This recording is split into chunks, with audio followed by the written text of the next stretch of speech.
Hello everyone, welcome back to my channel maths Pathshala. तो आज हम करेंगे क्लास 9th का chapter number 6 lines and angles. तो सबसे पहले इस चैप्टर को समझने के लिए सबसे पहले हम जानेंगे कि एंगल होता क्या है। An angle is the union of two non collinear rays with a common initial point. Angle क्या होता है? Is the union of two non collinear rays. Non collinear का मतलब क्या है कि नॉन कोलिनियर का मतलब होता है एक के ऊपर एक लाइन। जैसे मैंने दो बार बनाई तो ये एक के ऊपर एक लाइन है, इसे कहते हैं कोलिनियर। तो नॉन कोलिनियर होनी चाहिए, मतलब एक के ऊपर एक नहीं होनी चाहिए।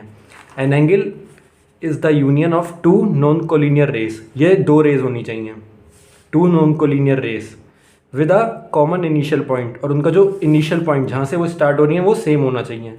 जैसे ये नॉन कोलिनियर भी नहीं है और इनिशियल पॉइंट जो है वो भी सेम है, तो उसे क्या कहते हैं? एंगल।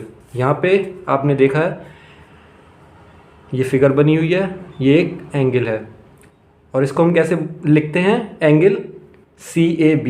एंगल C, अब हम यहाँ एंगल A दिखा रहे हैं तो हम इसे कैसे लिखेंगे? Angle CAB। A जो है वो बीच में आना चाहिए। ऐसे ही हम ये भी लिख सकते हैं एंगल BAC।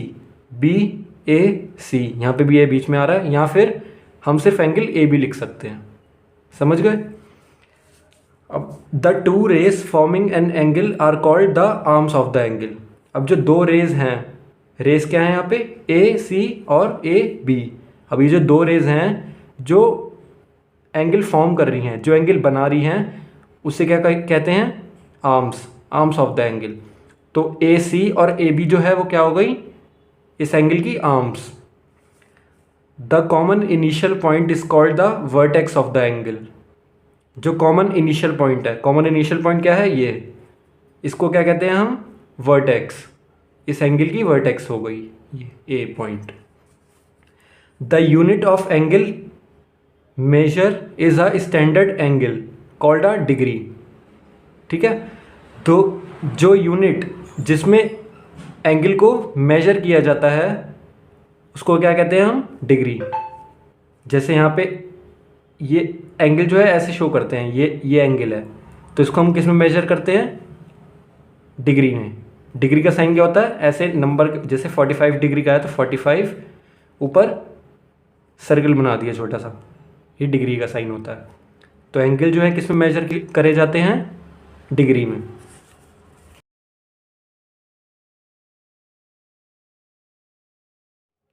आगे हम पढ़ते हैं टाइप्स ऑफ एंगल्स। एंगल्स कितने टाइप्स के होते हैं और कौन कौन से होते हैं? सबसे पहला है राइट एंगल। राइट एंगल क्या होता है? An angle whose measure is 90 degree is called a right angle. वो एंगल जो 90 डिग्री का है, मैंने आपको बताया डिग्री क्या होता है, जिसमें एंगल को मेजर किया जाता है। तो वो एंगल जो 90 डिग्री का है उसे हम क्या कहते हैं? Right angle. और आप अगर बाकी सारे एंगल्स बनाएंगे, जैसे आपने ये बनाया, तो आप उसका एंगल थोड़ा सर्कुलर फॉर्म में बनाएंगे अंदर ये, पर जब आप राइट एंगल बनाते हैं तो आप यहाँ पे स्क्वायर फॉर्म करते हैं, ये बताने के लिए कि ये राइट एंगल है। आपको आगे क्वेश्चंस में फिगर्स दी होंगी और वहाँ पर सिर्फ ये बना होगा, आपको गिवन नहीं होगा कि ये 90 डिग्री का एंगल है, तो आपको खुद समझना है कि ये 90 डिग्री का एंगल है। तो वो एंगल जिसका मेजर 90 डिग्री है उसे क्या कहते हैं? Right angle. तो एंगल CAB या फिर एंगल BAC, या सिर्फ एंगल A जो है वो 90 डिग्री है, तो उसे क्या कहेंगे? Right angle. नेक्स्ट आते हैं, सेकंड है acute angle. An angle whose measure is less than 90 degree is called an acute angle. वो एंगल जिसका मेजर 90 डिग्री से कम है, 90 डिग्री से कम है, तो उसको क्या कहेंगे?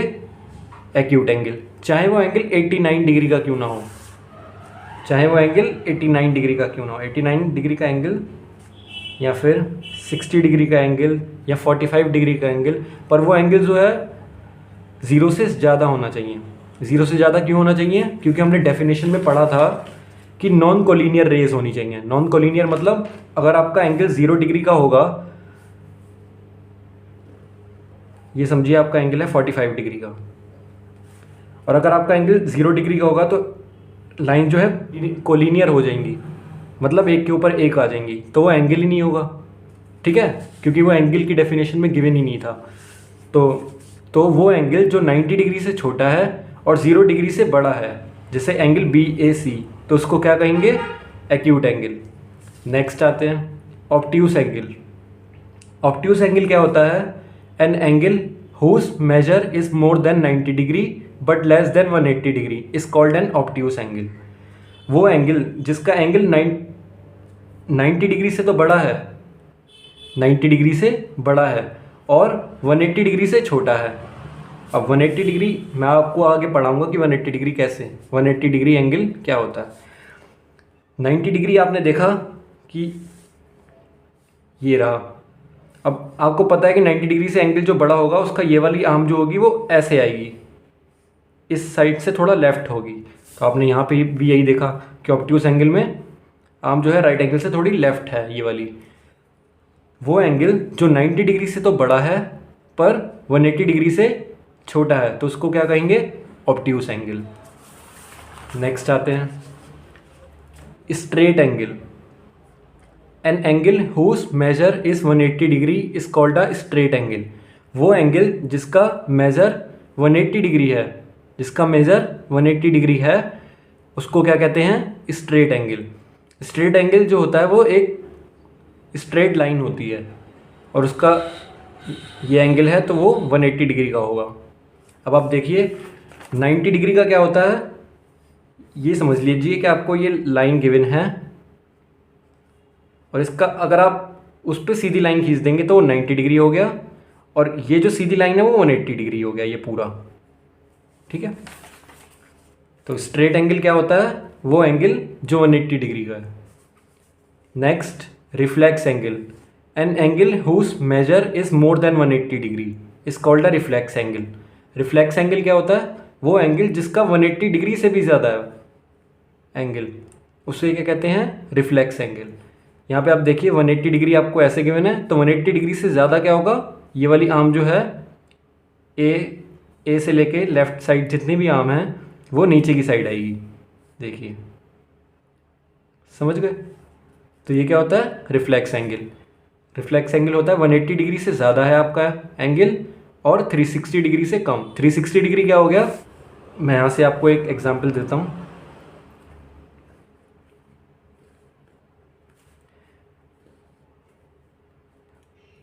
ये हो गया आपका 90 डिग्री, ये पूरा हो गया आपका 180 डिग्री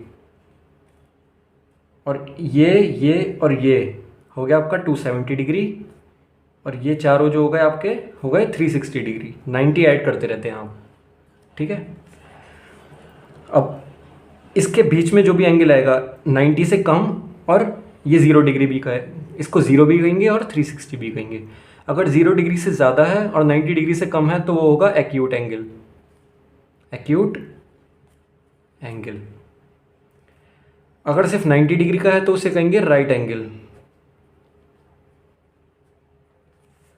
अगर 90 डिग्री से ज़्यादा है और 180 डिग्री से कम है तो उसे कहेंगे ऑब्ट्यूस एंगल। अगर सिर्फ 180 डिग्री का है मतलब स्ट्रेट लाइन है तो उसे क्या कहेंगे? Straight angle. अगर 180 डिग्री से ज़्यादा है और 360 डिग्री से कम है तो उसे क्या कहेंगे? Reflex angle. मतलब अगर आप यहाँ से लेके चाहे आप ऐसे बनाएं, चाहे आप ऐसे बनाएं, चाहे आप ऐसे बनाएं, ये सब रिफ्लेक्स एंगल है, ठीक है। नेक्स्ट आते हैं कॉम्प्लीमेंट्री एंगल्स क्या होते हैं। कॉम्प्लीमेंट्री एंगल्स क्या होते हैं? Two angles the sum of whose measures is 90 degree. दो एंगल जिसका सम जो है 90 डिग्री होता है आर कॉल्ड कॉम्प्लीमेंट्री एंगल्स। जैसे आपको यहाँ फिगर दी है, आपको एक एंगल दिया है और उसके बीच में एक रे दी है और यहाँ पे एक एंगल, ये जो एंगल है मैं यहाँ पे पॉइंट दे देता हूँ, एक एक्स ए बी एंगल जो है वो x डिग्री है, ठीक है, और एक्स ए सी एंगल जो है वो y डिग्री है और ये आपको पता है कि ये राइट एंगल है, तो y x plus Y 90 degree होगा, तो इसे क्या कहेंगे? Complementary angles. Angle X A B और एंगल एक्स ए सी जो हैं वो क्या है, कॉम्प्लीमेंट्री एंगल्स है।